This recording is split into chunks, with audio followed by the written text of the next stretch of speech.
Todos Uno TV, el canal que sale a sembrar valores.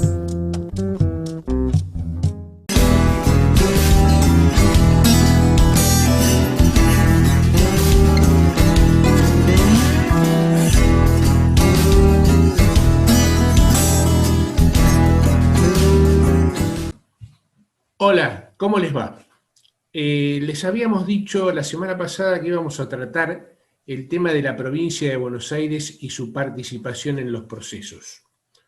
Hoy tengo el gusto de presentar a una persona que conocí allá por el año 2003, cuando estábamos haciendo el curso para el doctorado en Derecho y Ciencias Sociales de la Universidad de La Plata, y realmente me sorprendió porque encontré en él a una persona sólidamente formada culturalmente, no solo jurídicamente. Y esto se trasluce en que hoy es el decano de la Facultad de Derecho de la Universidad Nacional de La Plata. Pero en realidad lo hemos convocado para darnos una charla hoy en su otro rol, que es, y perdón porque voy a leer para no equivocarme, el cargo que tiene en Fiscalía de Estado, es el de subsecretario de Ejecuciones, perdón por la demora, de ejecuciones de créditos fiscales y tributarios de la provincia de Buenos Aires.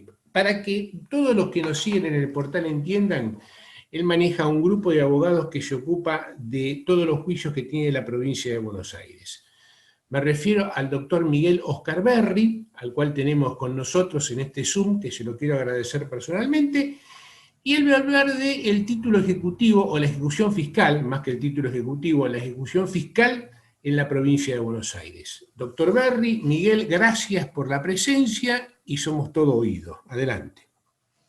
Bueno, en primer lugar, agradecerle a Omar el hecho de haberme invitado y a sus colaboradores.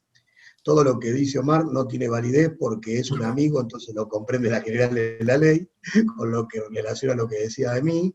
Y quiero agradecer mucho y estoy muy contento de estar con todas las personas que nos están escuchando, viendo. Con lo cual, primero, Omar, muchas gracias a vos y a todos tus colaboradores por haberme invitado. Aparte, es verdad, nos conocimos en ese curso de doctorado, que ninguno de los dos todavía hoy terminó la tesis. Exactamente. Estamos en esa lucha. Bueno, el trabajo a veces lo hace difícil. Sí. Y bueno, vamos a hablar un poquito de la ejecución fiscal en la provincia de Buenos Aires y de la parte que quizás sea más interesante para la audiencia, que es fundamentalmente la ejecución tributaria. Hago un poquito de historia. A partir del año y de la crisis del año 2001, digamos que todo el Estado, en todas sus formas, tres en las que tiene el sistema argentino, me refiero a Estado municipal, provincial y federal, empieza a pensar la necesidad de la recaudación de la deuda en juicio. Durante muchos años no había una política clara de recaudación de deuda en juicio, si bien se hacían juicios para la recaudación de tributos.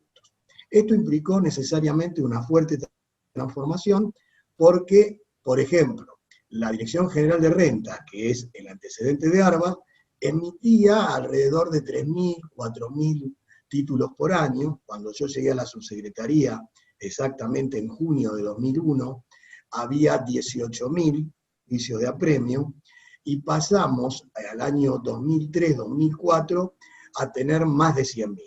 Y luego llegamos a un monto en un momento determinado de alrededor de 450.000. Es decir, empezó una emisión de títulos que eran alrededor de 100, 150.000 por año, y más el residual que queda, porque mucha gente no paga con el inicio del juicio, con lo cual el juicio llega a la sentencia, se hace una cantidad de alrededor de 400.000, 450.000. Ahora bajó un poco ese monto, estaremos en 300.000. Para ello necesitábamos un conjunto de reformas. En primer lugar, necesitábamos una ley que cambiara el sistema del apremio tributario, de allí que la provincia de Buenos Aires tiene dos leyes, la 91-22 para la ejecución de títulos fiscales no tributarios, y la 13.406 para ejecución de títulos fiscales tributarios, con una diferencia esencial: los tributos municipales todavía, digamos, tramitan por los juzgados civiles y comerciales, los tributos provinciales tramitan por los juzgados contencioso administrativos. Es decir, todo este esquema requirió de un conjunto de reformas, y entre ese conjunto de reformas la Fiscalía del Estado también que tenía alrededor de 100 apoderados, llegó ahora alrededor de 1.300, y llegamos rápidamente en su momento a 600, 700 apoderados, con lo cual había que diseñar un sistema informático que permitiera premiar al que mejor llevaba los juicios, revocar aquellos poderes que no tenían juicios, que no llevaban bien los juicios. ¿Qué reformas esenciales va a tener la 13.406 con relación específicamente a la 9122?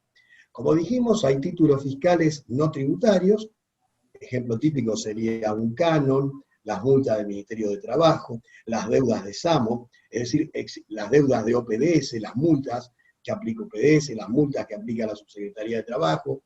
Bueno, todos esos títulos son no tributarios, pero el gran volumen de la ejecución está referido a los títulos tributarios, es decir, aquellos que ejecutan tributos, digamos, impuestos para un concepto general.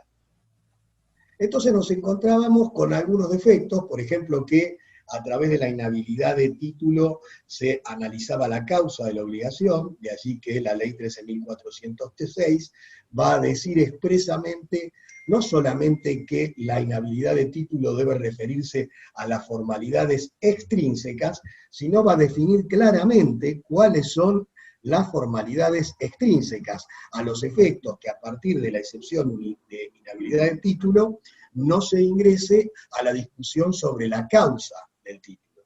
De esa manera, las formalidades extrínsecas están definidas, obviamente, la firma del funcionario, el monto del tributo, qué tributo se refiere, el nombre del demandado con su identificación precisa, etc. Pero la idea que tenía la ley era justamente no llegar de ese modo al viejo planteo que a través de la inhabilidad de título discuto la causa, con lo cual el título pierde ese carácter de abstracto que tiene el título ejecutivo y especialmente el título de apego. Luego, en segundo lugar, lo que se pensó eran las medidas cautelares, que eso está claramente en el artículo 6, donde se dice que el juez deberá disponer todas las medidas cautelares, y sobre todo aquellas que se refieren a fondos líquidos. Es decir, se privilegia el fondo líquido. ¿Por qué? Porque al fisco no le interesa tener muchos embargos y después tener que ir a la subasta del bien, convertirse en una especie de inmobiliaria, o generar una medida tan agresiva como puede ser la inhibición general de bienes, cuya agresividad se ve recién cuando la persona va a vender, pero está inhabilitado cuando pide un certificado, y recién se entera cuando va a vender, más allá de que se lo hayan notificado oportunamente. Entonces, digamos que dice el artículo 6 que el juez dispondrá de todas las medidas cautelares. Todas las que pide el apoderado, que está obligado a pedir todas. Obviamente se va a radicar principalmente la medida con relación a lo que son fondos líquidos. Y aquí hay una vinculación directa con el artículo 14, viejo 13 bis del Código Fiscal, que habilita a la ARBA, en este caso, antes era la Dirección General de Rentas, a trabar medidas cautelares administrativas, pero una vez que el pleito está iniciado, que eso era la diferencia fundamental con AFIP, es decir, ARBA traba y después se puede sustituir la medida. Y acá vamos al otro tema, que veo que te reís, así que veo la pregunta por ahí, veo. Sí, va por ahí derecho. Eso, bueno. Entonces, termino rápidamente con los puntos principales como avanzamos. Las medidas cautelares. Las medidas cautelares, una vez decretada, la ley 13.406 también tiene una particularidad, que es que la medida cautelar se traba. Si hay un pedido de sustitución, se da traslado al fisco previo a que el juez resuelva, y si el juez resuelve no levantar la medida, la apelación no va con carácter suspensivo, sino con carácter devolutivo. La medida sigue trabada, al igual que si se levanta. Es decir, hay mucho beneficio para el fisco. ¿Qué otra modificación? Se amplió el plazo de la 9122, 5 días para oponer excepciones, la 9122, 3, pero se amplió también el plazo para el fisco. ¿Por qué? Porque el fisco requiere muchas veces del expediente administrativo. Más allá de lo que dice la ley, por inhabilidad de título, los jueces muchas veces ingresan a la causa de obligación todavía, porque los jueces siguen con la vieja doctrina de la 9122. Exactamente. Y aparte, digamos que el fisco en Argentina no tiene la importancia de otros países, con lo cual siempre existe una cierta reticencia al pago de impuestos y a la forma de cobro del fisco. ¿Qué más te puedo decir? Bueno, la posibilidad de designar interventores de caja ad hoc y la posibilidad de designar oficiales de justicia ad hoc. Eso significa que el apoderado fiscal puede sugerir una persona para que haga el mandamiento de intimación de pago y embargo, y también significa que el apoderado fiscal puede, o el fisco en este caso, puede, digamos, sugerir una persona al juez a los fines de que la designe a los efectos de la intervención de caja y respecto de todo lo que es ese trámite. Por último, como un agregado más, dos cosas para hacerla más charlada, más que como podía ser en una cosa unilateral. Mejoró mucho porque la ley empezó a prever sistemas de carácter informático para aquellos grandes contribuyentes, por ejemplo, la posibilidad de constituir domicilio electrónico, y además la excepción de pago total documentado, que muchas veces traía muchos problemas porque aparecía en ciertas oportunidades la falsificación del sello bancario o alguna situación de tipo ilícito que había con algún empleado de banco respecto del cobro y que el sello aparecía, todo eso se saneó con el sistema informático. Con lo cual podría decirte que ha mejorado mucho el sistema, podría mejorarse aún más, está judicializado todos los mecanismos, es decir, el apoderado, digamos, tiene que judicializar todo porque la medida cautelar administrativa, que quizás sea la mayor discusión, se hace dentro del proceso judicial, no previo, como decía el artículo 13 bis original. Y por último, ¿qué problemas podemos tener ahora? Y bueno, referidos a prescripción, que estamos todavía discutiendo la doctrina Filcrosa, sí, que apareció el último caso ahora reciente, que es Volkswagen, que ratificó en el año 2019 totalmente Filcrosa, y ahora también se ratificó hace muy poco en otro caso que vuelve a ratificar Filcrosa. Tenemos, digamos, una cierta expectativa con relación a esta doctrina, con lo que dice el Código Civil y Comercial, me refiero a la reforma, en el sentido de 2532 a 2560, donde dice que los plazos los establecerían las provincias. Y por último, ¿qué otro problema? Tenemos el problema de la solidaridad de los directores en las personas jurídicas, es decir, en las sociedades anónimas. Ellos son solidarios con la propia sociedad.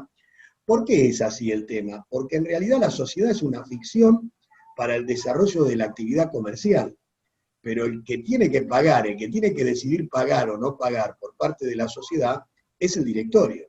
Es decir, no podemos separar el principio de la voluntad. Si la sociedad no paga, no es responsabilidad solamente de la sociedad, sino tiene que quedar claro que, como dice, que la persona dijo que había que pagar y sin embargo el directorio dijo que no. Estos son los elementos principales que podemos manifestar respecto del nuevo procedimiento de manera rápida, esperando el diálogo de las preguntas. Tengo una pregunta.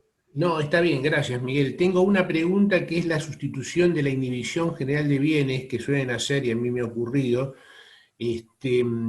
por el embargo sobre cuentas bancarias, para lo cual se pide el oficio del Banco Central. Alguna vez yo he ido al Banco Central a diligenciar un oficio, porque la juez que interviene, concretamente la de Lomas de Zamora, la doctora Martín, autorizó el libramiento del oficio. ¿Qué sucede en ese caso? ¿Cómo se produce el levantamiento? Hasta que no... Vos me estás diciendo que hay una inhibición general de bienes. Hay una inhibición general de bienes y el apoderado fiscal decide cambiar el bien que tiene tutelado por buscar un fondo líquido, que sería dinero que hay en una cuenta bancaria de algún banco. Por eso libra el Banco Central.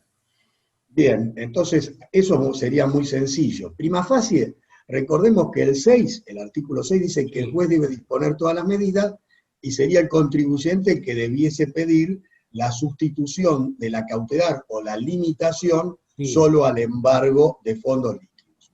Como la ley claramente privilegia el fondo líquido, lo que hay que hacer es, si el fisco consiente la sustitución, que obviamente estaría bien, porque si el fondo líquido cubre la totalidad del crédito más las costas, lo que debe hacerse es digamos, generar el oficio por parte del juzgado y el oficio remitirse electrónicamente al Banco Central para la traba de la medida cautelar. Tiene que ser en un banco de la provincia de Buenos Aires, porque el resto de los bancos, a partir de Intercorp y determinadas circunstancias del sistema, si es judicial, no, pero tienen algunos inconvenientes. Siendo judicial, no, el problema lo tenemos más con el artículo 14 que me confundí.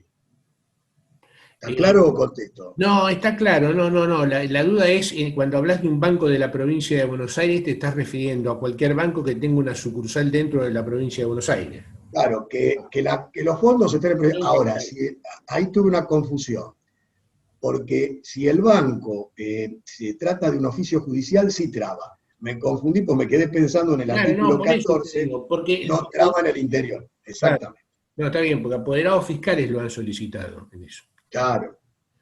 Miguel, gracias. Para toda la gente que nos sigue, te quiero agradecer esta atención que hayas tenido con nosotros, para nuestro programa, que es Asuntos Jurídicos en todosunotv.com.ar, y espero poder viajar antes de fin de año a La Plata para saludarte personalmente. Te agradezco profundamente. Yo también espero verte y te veo muy bien por la televisión y la última vez que te vi personalmente, aquí y a cámara, con lo cual hay que cuidarse. Igual te voy a ver el 2 de diciembre en el Zoom que van a hacer ustedes con el doctor Soria y la abogada de Mendoza. María Gabriela Ábalos, porque ella es la única doctrinaria del derecho constitucional que tiene una tesis sobre el tema de la autarquía del Poder Judicial. Es un tema que no ha sido muy trabajado en la doctrina. No.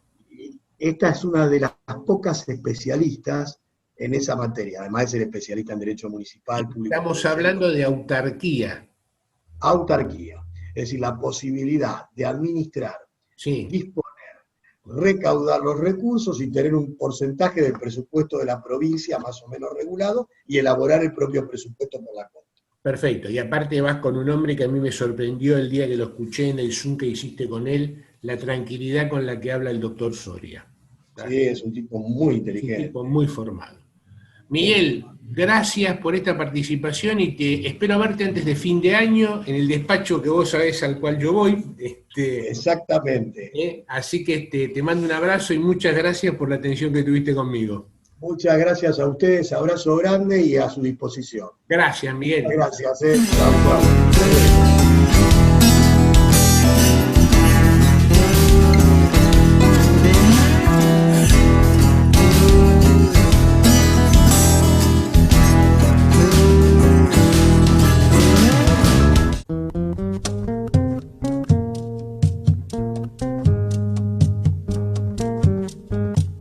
Todos Uno TV, el canal que sale a sembrar valores.